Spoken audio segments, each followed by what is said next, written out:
Hello friends, welcome to our channel. நமக்கு எல்லாத்துக்குமே ஒரு क्वेश्चन வந்து காமனா இருக்கும். அதாவது என்னன்னு பார்த்தா டெஸ்லா எப்போ இந்தியாவுக்கு வந்து வரப்போகுது அப்படிங்கிற क्वेश्चन. பட் என்னோட क्वेश्चन என்னன்னா டெஸ்லா கண்டிப்பா இந்தியாவுக்கு தேவையா?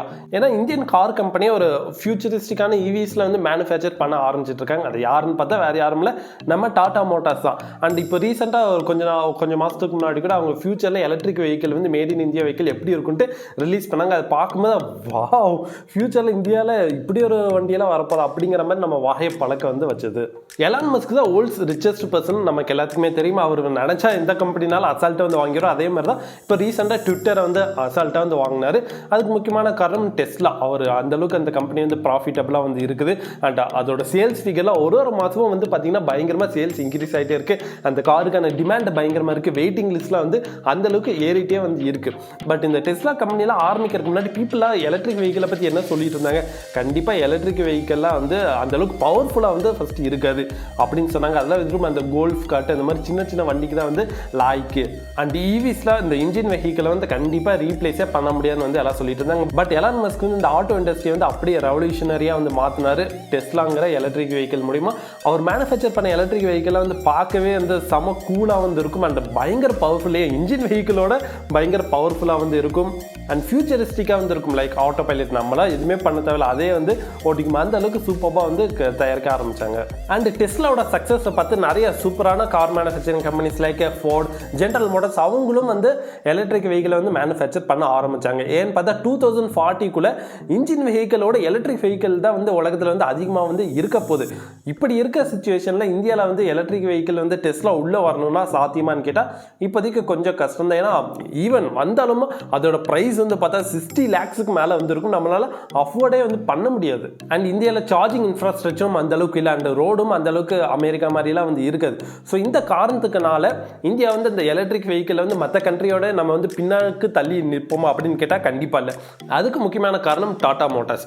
2030 வந்து இந்தியன் கவர்மெண்ட் வந்து என்ன பிளான் பண்ணுறாங்கன்னா ரோட்டில் ஓடுற 3 வெஹிக்கிள் வந்து ஒன்று வந்து கண்டிப்பாக எலக்ட்ரிக் வெஹிக்கிளாக வந்து இருக்குன்னு சொல்கிறாங்க. ஸோ கொஞ்சம் வருஷத்துக்கு முன்னாடி வந்து பார்த்தோம்னா ரத்தன் டாடா வந்து ஜாகுவார் அண்ட் லேண்ட் ரோவர் இந்த கார் கம்பெனிஸ் வந்து அக்யூர் வந்து பண்ணாங்க. ஸோ அப்போ அக்யூர் பண்ணும்போது அதில் இதுக்கு தேவையில்லாமல் இதெல்லாம் ஒரு பப்ளிசிட்டி ஸ்டண்ட்டுக்காக தான் வந்து வாங்கியிருக்காங்க அப்படின்னு எல்லாருமே பேசிகிட்டு இருந்தாங்க. But Jaguar and land rover அக்யூர் பண்ணதுனால இப்போ அவங்கள உள்ள R&D எல்லாம் யூஸ் பண்ணி டாடா மோட்டார்ஸ் வந்து எலக்ட்ரிக் வெஹிக்கிள் வந்து வேர்ல்ட் கிளாஸ்ல வந்து மேனுஃபேக்சர் வந்து பண்ணிட்டு இருக்காங்க. கொஞ்சம் வருஷத்துக்கு முன்னாடி வந்து பார்த்தோம்னா டாடா மோட்டார்ஸ் வந்து டெய்லி வெறும் 8 எலக்ட்ரிக் வெஹிக்கிள் தான் வந்து மேனுஃபேக்சர் பண்ணிட்டு இருந்தாங்க. பட் இப்போ படி கணக்கு பார்த்தா ஒரு நாளைக்கு ஹண்ட்ரட்ஸ் ஆஃப் கார்ஸ் வந்து ஒரு நாளைக்கு வந்து மேனுஃபேக்சர் பண்ணுறாங்க. அந்தளவுக்கு வந்து டெவலப் ஆயிருக்கு.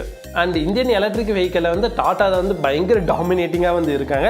February 2022 சேல்ஸ் ரிப்போர்ட்டை வந்து பார்த்தோம்னா இது வரைக்கும் இந்தியாவில் சேல்ஸ் ஆன மொத்த எலக்ட்ரிக் காரை வந்து பார்க்கும்போது 96% வெறும் டாடா மோட்டார்ஸ் கிட்ட இருந்து மட்டும்தான். ஸோ இதுக்கெல்லாம் காரணம் வந்து டாடா மோட்டார்ஸோட எலக்ட்ரிக் வெஹிக்கிள் வந்து கொஞ்சம் சீப்பாக இருக்குது. அது வந்து ஒன் ஆஃப் தி ரீசனாக இருந்தாலும் அவங்களோட சார்ஜிங் இன்ஃப்ராஸ்ட்ரக்சர் வந்து ஓரளவுக்கு கண்டிப்பாக நல்லாவே இருக்குது.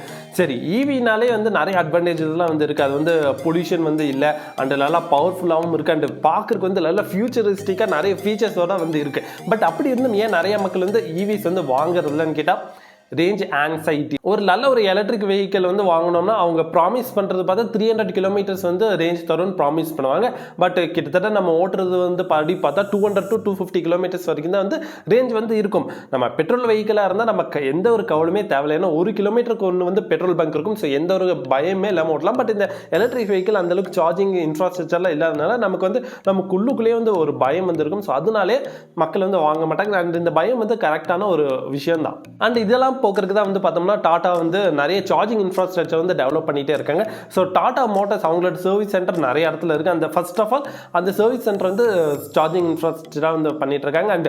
அண்ட் இன்னும் 5 years வந்து 10,000 சார்ஜிங் ஸ்டேஷன்ஸ் வந்து இம்ப்ளிமெண்ட் பண்ண போகிறதாகவும் டாடா வந்து சொல்லியிருக்காங்க. அண்ட் எலக்ட்ரிக் வெஹிக்கிள் அண்ட் எல்லா எலக்ட்ரிக் காம்பனண்ட் மேனுஃபேக்சர் பண்ணுறதுக்கு முக்கியமான ஒரு இது என்னன்னு கேட்டால் செமி கண்டக்டர். அண்ட் இப்போ குளோபல் செமி கண்டக்டர் ஷார்ட்டேஜ் வந்து இருக்குது, நமக்கு எல்லாத்துக்குமே வந்து தெரியும். ஸோ இது குளோபல் செமி கண்டக்டர் ஷார்ட்டேஜ் வந்து ஃபியூச்சரில் இருந்து எப்படி எலிமினேட் பண்ணுறதுன்னு பார்க்குறக்காகவும் செமிகண்டக்டர் கம்பெனியும் வந்து ஒன்று உருவாக்கலாம், அவங்களே ஓனாக வந்து மேனுஃபேக்சர் பண்ணலான்ட்டும் டாட்டா வந்து பார்க்குறாங்க. அண்ட் டாட்டா வந்து ஒரே ஒரு கம்பெனியில், அது வந்து ஒரு குரூப் ஆஃப் கம்பெனிஸ். ஸோ இது வந்து அவங்களுக்கு வந்து ஒரு மிகப்பெரிய ஒரு அட்வான்டேஜாக இருக்கும். ஏன்னா ஒரு கம்பெனியும் மற்ற கம்பெனிக்கு அவங்களுக்குள்ளேயே வந்து ஹெல்ப் பண்ணி எல்லா கம்பெனியும் வந்து க்ரோ பண்ணுறதுக்கு வந்து ஹெல்ப்ஃபுல்லாக வந்து இருப்பாங்க. ஃபார் எக்ஸாம்பிள் மற்ற கார் கம்பெனிஸ்லாம் வந்து எல்லாமே அவங்களோட காம்பனன்ட்ஸ்லாம் வந்து வெளியே இருந்து வாங்கி தான் வந்து பண்ணுவாங்க. பட் டாடா மோட்டார்ஸ்ல அப்படி எதுவுமே தேவையில்லை, எல்லாமே அவங்களுக்குள்ளேயே வந்து வாங்கிக்கலாம். டாடா ஆட்டோஸ்னு ஒரு கம்பெனி இருக்குது, அவங்க கிட்ட இருந்து கார் காம்பனன்ட்ஸ்ல வந்து டாடா மோட்டார்ஸ் வந்து வாங்கிக்கலாம். அண்ட் டாடா பவர் இருக்குது, அவங்க வந்து இந்த சார்ஜிங் இன்ஃப்ராஸ்ட்ரக்சர்ல வந்து டெவலப் பண்ணலாம். அண்ட் டாடா கெமிக்கல்ஸ் இருக்குது, அண்ட் அவங்க வந்து பேட்டரி ரீசைக்கிள் அந்த மாதிரி டிபார்ட்மெண்ட்ல அவங்க வந்து பார்த்துக்கலாம். ஸோ இன்னும் அடுத்த 4 வருஷத்தில் டாடா வந்து பார்த்தோம்னா 10 எலக்ட்ரிக் வெஹிக்கிள் மாடல்ஸ் வந்து இன்ட்ரடியூஸ் பண்ண போகிறதா வந்து சொல்லியிருக்காங்க. அதில் ஒன்று வந்து பார்த்தோம்னா கான்செப்ட் எலக்ட்ரிக் வெஹிக்கிள் டாடா அவென்யா. இந்த வெஹிக்கிள் வந்து இப்போ ரீசெண்டாக அவங்க கான்செப்ட் வந்து லான்ச் பண்ணாங்க. பார்க்கும்போதுக்கே வந்து ஃபியூச்சரிஸ்டிக்காக வந்து இருந்தது. 2025 வந்து வரதாகவும் அண்ட் 500 கிலோமீட்டர் ரேஞ்ச் வந்து இருக்கிறதாகவும் வந்து சொல்லியிருக்காங்க. வாவ், இந்த மாதிரி கார்லாம் நம்ம மேட் இன் இந்தியா காரில் வந்ததுன்னா எவ்வளோ சூப்பராக இருக்கும்னு நினச்சி பாருங்க. எஸ், டெஸ்லா வந்து இந்தியாவுக்கு வந்தால் கண்டிப்பாக நம்மளாம் ஹாப்பியாக தான் வந்து இருப்போம். பட் அதோட நம்ம இந்தியன் மேனுஃபேக்சரிங் கம்பெனி டாடா வந்து மேனுஃபேக்சரோ இல்லாட்டி மற்ற கம்பெனிஸில் இந்தியன் மேட் இன் இந்தியாவில் பண்ணி மற்ற கண்ட்ரீஸ்க்குலாம் வந்து போய் அங்கெல்லாம் வந்து ஓடிச்சுன்னா நமக்கு எவ்வளோ இன்னும் வந்து எவ்வளோ ஹாப்பியாக இருக்கும். இந்த டாடா மோட்டார்ஸ் வந்து நம்ம இந்தியா வந்து எலக்ட்ரிக் வெஹிக்கிள் வந்து பின்னுக்கு வராமல் வந்து பார்த்துக்கிட்டு நம்ம இன்னும் மற்ற கண்ட்ரிஸ் மாதிரி நம்மளும் வந்து டெவலப் ஆகிட்டே இருக்கிறதுக்கு வந்து டாடா வந்து ரொம்பவே வந்து கண்டிப்பாக ஒரு முக்கியமான ரோல் வந்து ப்ளே பண்ணிட்டு இருக்காங்க.